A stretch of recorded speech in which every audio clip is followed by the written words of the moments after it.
In my case, I don't know. I like men who are not afraid of anything, of talking to other people they don't know, or they're not afraid of talking to you.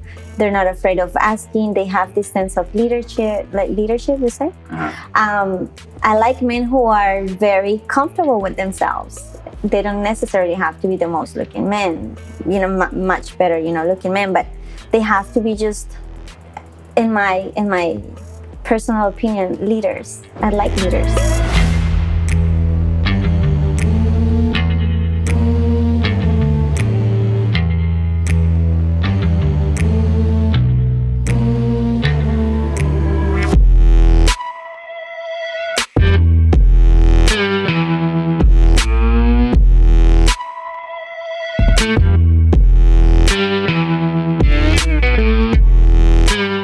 Welcome to the bonus module of Fearless Sex Signals. We've got three beautiful ladies with us today, and we're going to be talking a lot about how they see these sex signals, what the sex signals are like for them in a sense. What do they see in the world? What do they experience from men? Remember, we were talking earlier how only 1 in 31 men can read these signals, and that only 7% of communication is verbal and that 93% is nonverbal. So what I thought would be great for you guys is to hear directly from the ladies what their experience is. And I think you all know Yaz from the video. So this is Yaz. And right here we have Ariel. And over here we have Lily. From your perspective, how much do you actually communicate this way with men when you're in bars? Or when you're out on a date? Or when you're just socializing? You see a guy you like, do you actually do a lot of solid communication? Indeed, we have to have in mind that when we go to clubs or bars, there's a lot of noise and there's a lot of people talking at the same time. And if this person is talking and this sort of communication, he's gonna do it in this way. There's gonna be body communication because he's gonna be out there, like very far from you. And then the only way you can communicate with him is by your eyes and your gestures. If somebody's staring at you, and it's obvious, even if if a guy is drinking a drink and it's just kind of like peering over you at the top, it's obvious when they're interested in you. So if that girl's not sharing that eye contact with you, that is like the first sign, like not interested.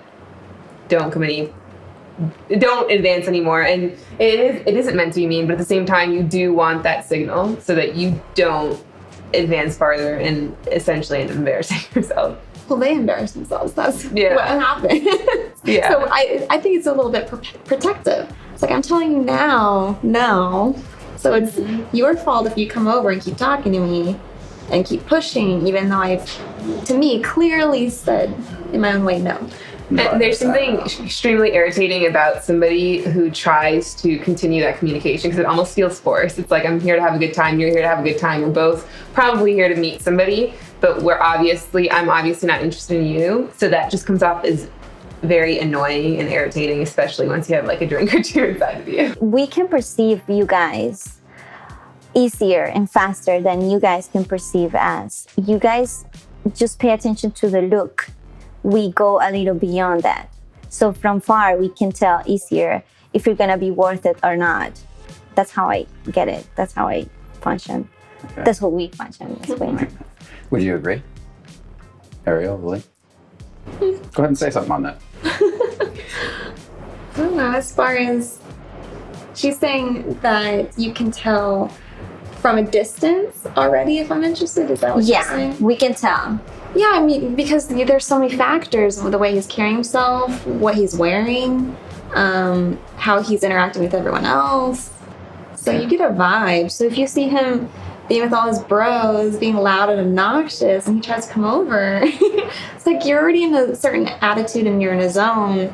It's like, I don't want to be involved in that. You see a guy across the room. He's technically not good looking. You said it's how much he cares, but you haven't met him yet. He's across the room. Mm-hmm. He's an average guy. How does he stand out? What to you makes that?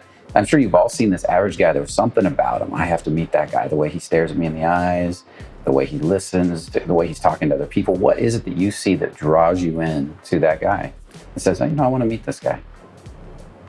He's interesting. And start throwing him some eye contact.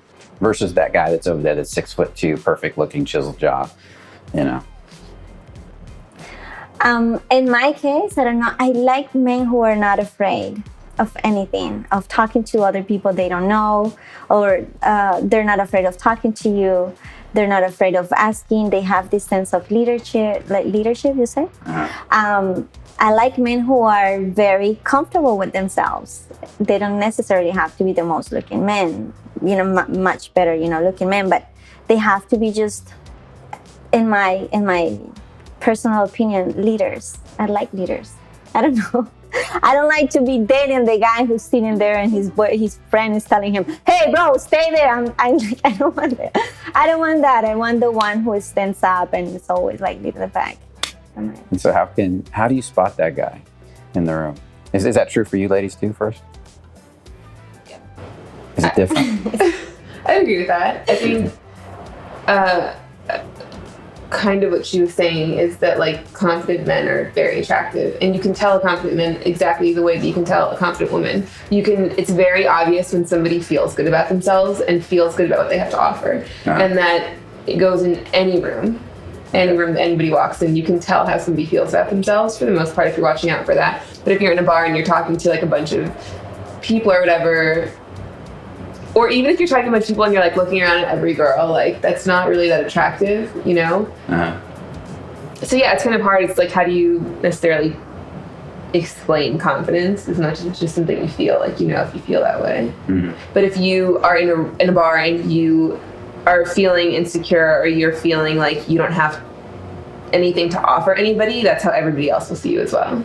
Okay, so the guy comes up. Let's say first off, let me go back to my original question for you, Yes. Mm-hmm. If you start flirting like that and he's looking back, mm-hmm. and it keeps going on, how long do you let that go on before you start to get frustrated in his interest? I don't remember how long that was, because it's she's remembering something specific here, obviously. I am thinking about something specific. Yeah, maybe an hour and a half. Oh, that's a long time. Yeah. I was going to say 15, 20 minutes. No, I waited an hour. I'm going to assume that you have a girlfriend, or you don't like me enough if you're not going to approach me. In my case, I had a guy friend, and he was DJing there. So my guy friend will approach me, and he was always like making this so much, contact with me, like touching and grabbing my shoulder. So I was sure the other guy thought that something was going on with my friend. Okay, so let's take the guy out. But here you go. This is perfect examples. A lot of times you guys think the guy that's with her that our friend, and friends tend to be territorial. Guy friends tend to be territorial. I don't know if it happens to you. Like, you're with your guy friend and they notice that there is another guy looking. Sometimes they want to be like, don't bother, like, don't even get close. They're my friends. Like, guys are like that. So in that case, he just wanted to make sure that it had nothing to do with this. Okay, so no guys there, just your friends. How long would you wait? Well, you know what? Just an estimation. It doesn't have to be perfect. Nothing. This is not rocket science. 15 minutes? Yeah, and then that's it. And then we go like next. Yeah. And then you get frustrated because he's not being what? Confident. He's not demonstrating that. He's not secure. Maybe he doesn't like you enough. That's what I'm thinking. Like, he doesn't like me, or he has a girlfriend, or he's married. Mm-hmm. Mm-hmm. Yeah. So just dismiss it. I just like, oh, okay, he's done. He's done. Door closed. Yeah. And then if he comes up after that 15-minute window, let's say he comes up 30 minutes, 40 minutes in, does he have to look harder? Yeah. Yeah. Probably. Yeah. But yeah.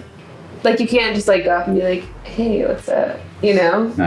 Like, start it off good. It's kind of like online dating, right? Which I don't have much experience with, but I do remember when I used Tinder before, and if anybody was ever just like, hey, or hey, what's up? It's like boring. It's like done with the conversation the second it started. Okay. On that note, I want to thank the beautiful ladies, and I want to thank you for coming out and watching this. And if you like this video, make sure you let us know. We can definitely do more like this, bring in some more beautiful models, and have deeper discussions about whatever you want. So with that said, if you want to let us know more about what you thought of this, if you want to ask questions or invite us to do other products that sound really good, because sometimes you guys come up with the best stuff that we do. You ask us the question, and I'll see you in the next video.